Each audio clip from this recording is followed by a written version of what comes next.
Baik, Assalamualaikum warahmatullahi wabarakatuh. Kita akan melanjutkan terkait translasi.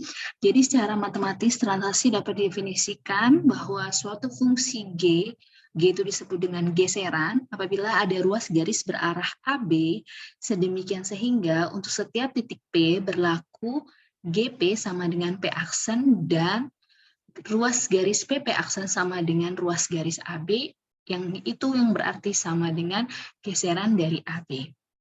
Nah, jadi teman-teman bisa lihat dari gambar berikut, apabila ada garis AB, nah kemudian di sini ada titik P ini terhadap garis P, nah jadi P aksen ini adalah bayangannya adalah P aksen, yang kemudian P aksen ini berarti adalah geseran dari P.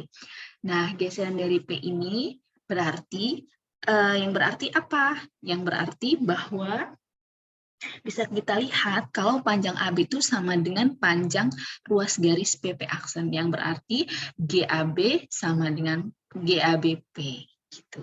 Jadi, secara matriks, translasi ini dapat ditulis apabila ada sebuah titik pada garis X, Y, ditranslasikan terhadap garis A, ditranslasikan terhadap titik A, B, sehingga akan menghasilkan A aksen X ditambah A, Y ditambah B. Ini ya. Jadi teman-teman diingat kembali yang terkait translasi yang sebelumnya. Nah, ini ya. Lanjut. Nah, jadi di dalam translasi itu terdapat beberapa teorema. Nah, di sini pada pertemuan ini kita akan membuktikan nih beberapa teoremanya ini gitu. Jadi, yang pertama, teorema 8.1 bahwa geseran, bahwa di sini translasi itu tidak jauh dari yang namanya refleksi R ya. Kemarin kan kita belajar pencerminan ya, di mana menyatakan kalau A double aksen itu sama dengan refleksi atau pencermin dari titik H, refleksi terhadap garis G, nah terhadap A. Dan B aksen sama dengan, B double aksen itu sama dengan RH RG dikali B. Nah, jadi teman-teman, di sini kita mau bukti ini. Misalnya kita punya A double aksen, di mana refleksi dari A aksen itu sama dengan A double aksen, kemudian dari titik B double aksen itu sama dengan refleksi dari B aksen, di mana refleksi dari HB aksen itu didapat dari RH RGB. Nah, kita akan buktikan apakah benar ruas garis A aksen itu A double aksen sama dengan B double aksen. Nah, di sini misal kita ngambil sembarang titik nih. Nah, kita buat titiknya itu namanya titik N. Di sini ya, titik N. Kemudian titik N ini berada di tengah-tengah ruas garis B double aksen. Nah, berarti ada di tengah-tengah sini BA double aksen. Nah, kalau dia ada di tengah-tengah AB, berarti N juga adalah titik tengahnya terhadap ruas garis AB aksen. AB double aksen. Untuk itu, kita mau nih peroleh nilai berapa sih nilai A double aksen sama B double aksen. Sehingga kita bisa buktiin apakah benar kalau ruas garis A double aksen itu sama dengan ruas garis dari B double aksen. Nah, lanjut. Di sini.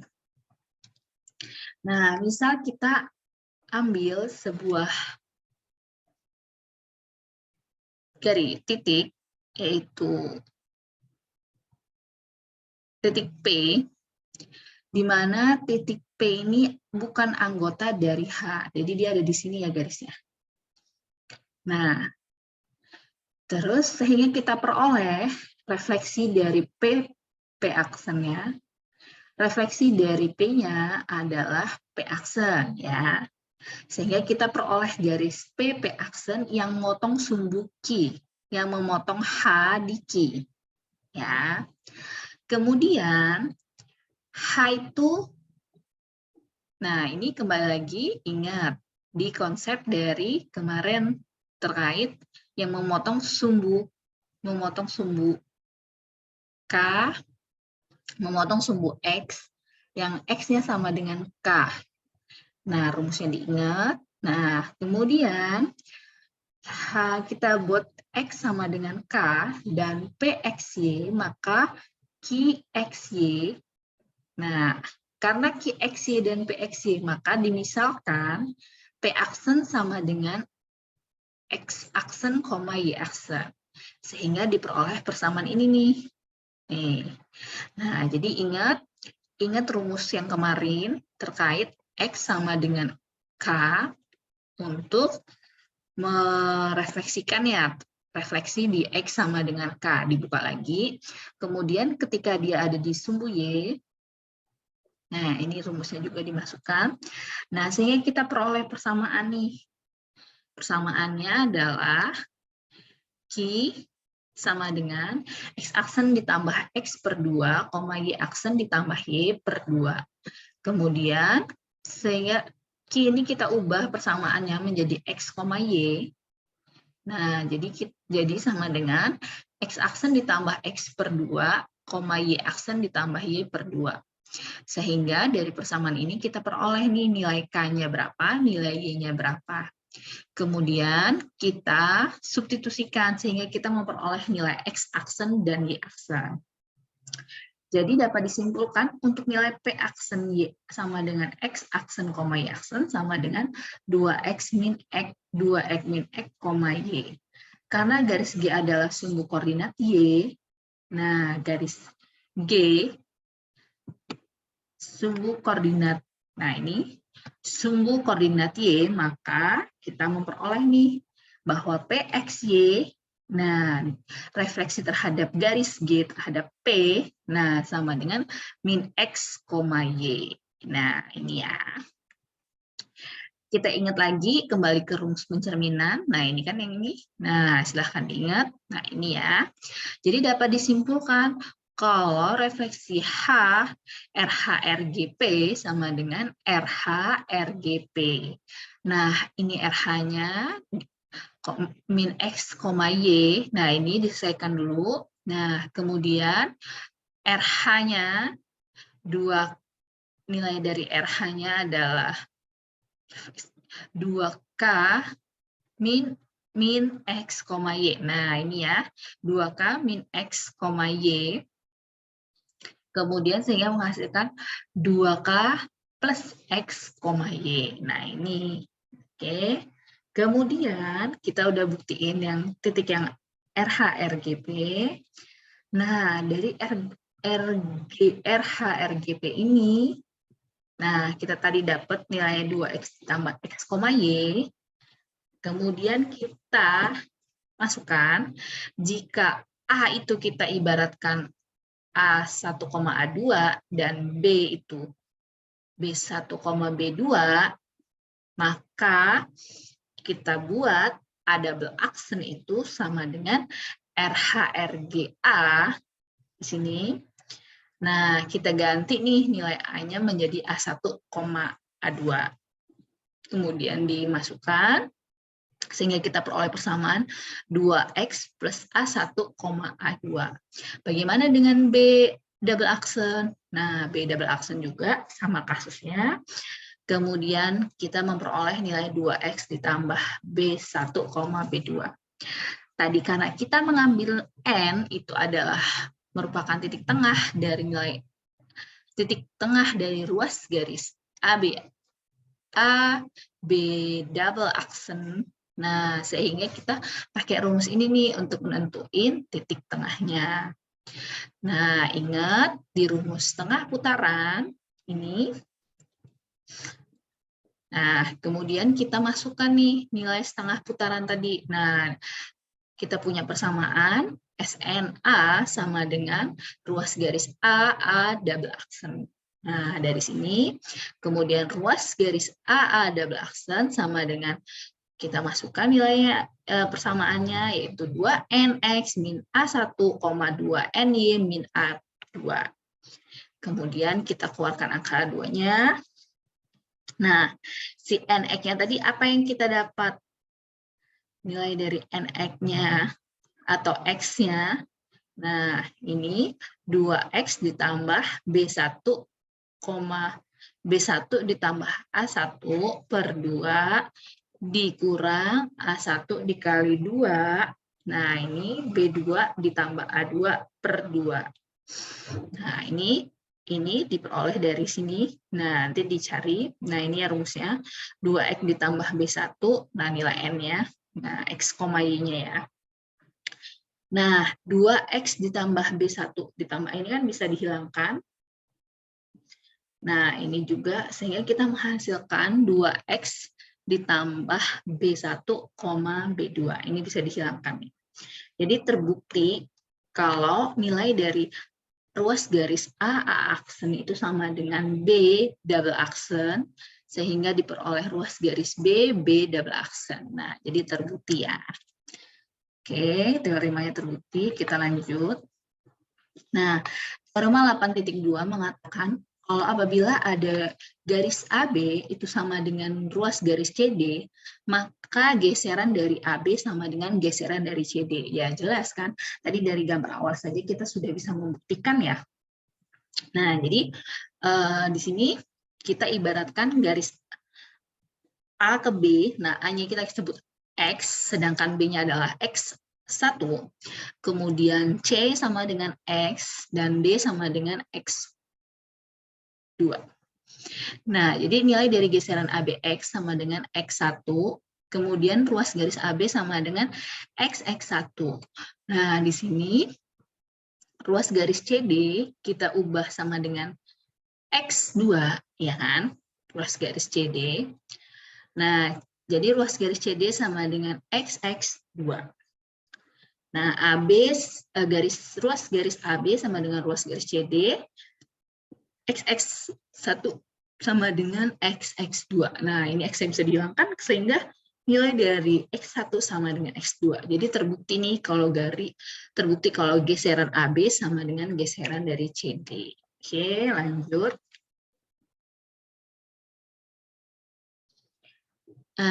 Teorema 8.3 mengatakan apabila ada G dan H, dua garis yang sejajar dan CD, nah ada dua buah garis sejajar di sini, kemudian CD sebuah garis tegak lurus pada G dengan C itu merupakan anggota dari G. Nah, berarti dia ada di bawahnya ya. Kemudian D itu anggota dari H. Nah, kemudian diketahui nih apabila ruas garis AB itu sama dengan 2 kali dari CD. Nah, ruas garis AB 2 kali CD, maka nilai geseran dari AB sama dengan RH RG. Nah, jadi ini ya, kita mau ngebukti ini. Apabila ada AB, AB itu sama dengan 2 kalinya dari CD. Nah, seperti ini ya. Nah, kita lihat kalau geseran dari nilai dari AB, nah kita anggap ini adalah X AB-nya, ya toh. Nah, geseran ABX sama dengan X double aksen, ya kan ini. Nah, ini ya, nilainya adalah X double aksen. Kemudian kita rubah si geseran AB tadi itu nilainya adalah tadi RHRG. X sama dengan, nah ini RH X aksen sama dengan X double aksen. Nah, jadi kita buktikan, nah kalau nilai geseran AB itu sama dengan RHRGX. Ya udah, jadi jelas terbukti. Ya, kita lanjut. Nah, pada teorema 8.4 mengatakan jika geseran AB atau translasinya itu nilai dari geseran AB inverse-nya sama dengan GBA-nya. Nah, terbukti atau enggak nih kalau misalnya kita balik. Nah, jadi GAB atau geseran AB sama dengan RHRG sama dengan RNRH. Nah, ini ya. Jadi ada AB, kemudian RH, RG-nya, RH, RG, sama dengan RN, RH.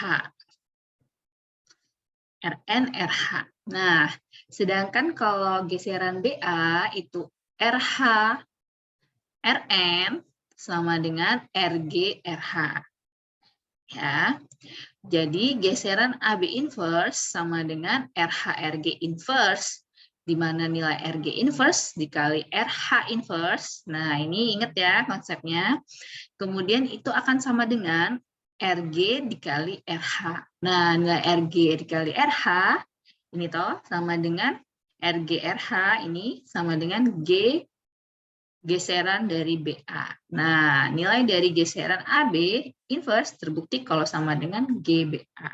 Gitu ya. Kita lanjut. Nah, ini jadi hasil kali geseran merupakan komposisi dua buah translasi. Jadi ini ada 3 teorema yang mau kita lihat. Nah, ini tadi ya. Nah, kita lihat di sini. Ya. Teorema 8.5. Nah, jika gesekan AB sebuah geseran, sedangkan titik C dan titik D adalah 2 titik, sehingga ruas garis AB sama dengan 2 kali ruas garis CD, maka translasi dari AB sama dengan SDSC. Nah, ingat S itu apa? S itu adalah simbol dari setengah putaran. Jadi, apabila ada G, geseran atau translasi dari ruas garis CD, di mana garis K dan garis G saling tegak lurus. Nah, ini ya, garis G dan garis K itu saling tegak lurus. Nah, di C, nah ya kan, maka garis M dan garis G tegak lurus di D. Ya toh, M dan D tegak lurus, terbukti ini ya. Kemudian, maka ruas garis CD berarah dari K ke M. Betul. Oleh karena itu, garis AB yang tadi sama dengan 2 kali CD, ruas garis CD, maka gesekan dari AB, geseran dari AB sama dengan RM, RK.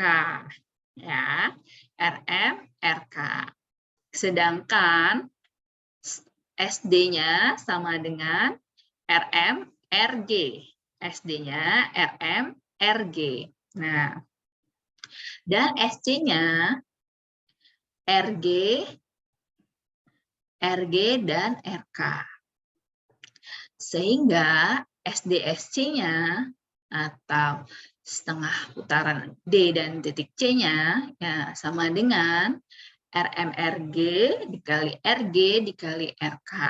Sehingga sama dengan RM, RG sama RG-nya ditemuin, kemudian RK. Atau SDSC sama dengan RM dikali, apa nih, kalau sama identitas ya, dikali RK.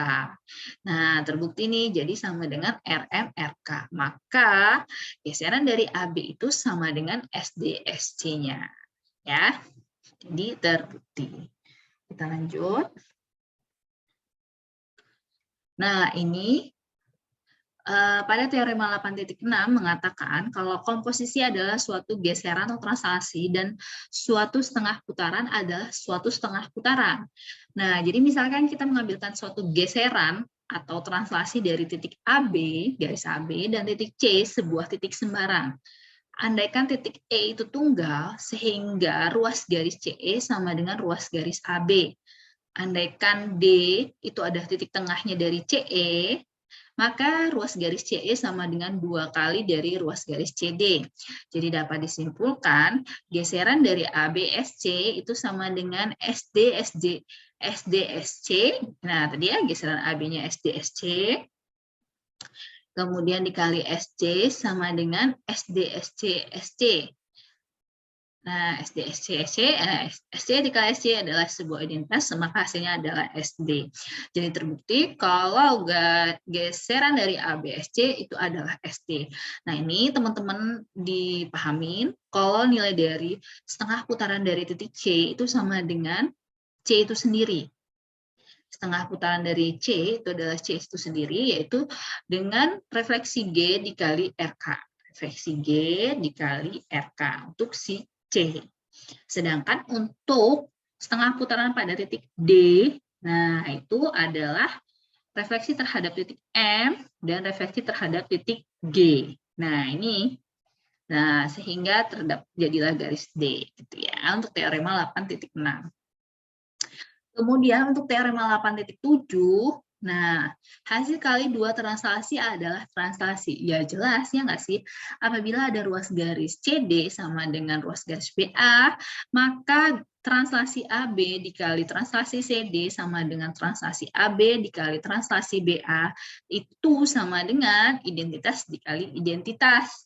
Adalah transformasi identitas. Jadi, jika ruas garis CD sama dengan ruas garis BA, maka identitas itu sebagai sebuah translasi. Oke, nah ini ada contoh soal nih teman-teman. Misal diketahui titik A, B, kemudian C itu nggak segaris. Nah, lukislah geseran ABA, nah dan geseran AB pada titik B. Nah ini teman-teman gambar dulu nih geseran AB.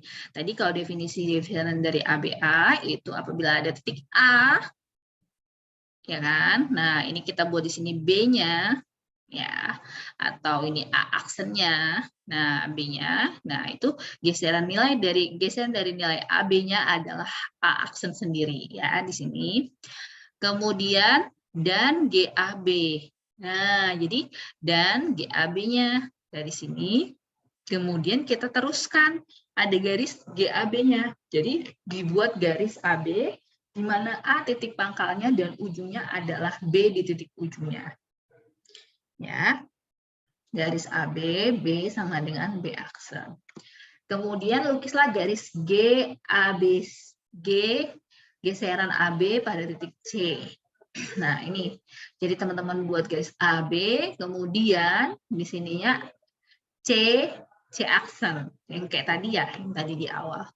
Nah, di mana ruas garis AB sama dengan ruas garis C aksen, sehingga geseran AB dikali C. Ya. Oke, kita lanjut. Nah, contoh yang kedua, nyatakan pernyataan berikut ini benar atau salah. Nah, benar atau salah nih, jika setengah putaran garis AB sama dengan refleksi SRT. Nah, maka apakah benar kalau SBA atau setengah putaran BA itu akan sama dengan RT dikali RS? Nah, yang pertanyaan kedua, setiap translasi adalah suatu involusi. Nah, kita bukti ini. Nah, kembali lagi ke yang setengah putaran. Nilai dari SAB inverse sama dengan RS RT inverse. Berarti SBA, nah tadi kan dibukti ini ya. Jadi SAB inverse itu sama dengan SBA, kemudian RT inverse, nah ini dulu, kemudian RS inverse. Jadi terbukti nih kalau SBA sama dengan RT dikali RS. Terbukti, benar ya. Kemudian setiap translasi adalah suatu involusi. Ya benar. Jadi setengah dari SAB inverse sama dengan SAB. Ya benar kan? Oke, kita lanjut. Nah, misal ada contoh yang ketiga, jika diketahui titik A min 1,3, B min 5, min 1, dan C 2,4, tentukan nilai C aksen itu sama dengan SABC. Nah, jadi teman-teman masukin, kita buat dulu ruas garis AB-nya. Nah, tadi kalau ruas garis AB berarti nilai dari B dikurang dengan A-nya ya. Nah, dapat nilai ruas garis AB-nya. Kemudian titik C-nya, C aksennya, tadi C aksen sama dengan SABC. Nah, ayo rumusnya apa nih?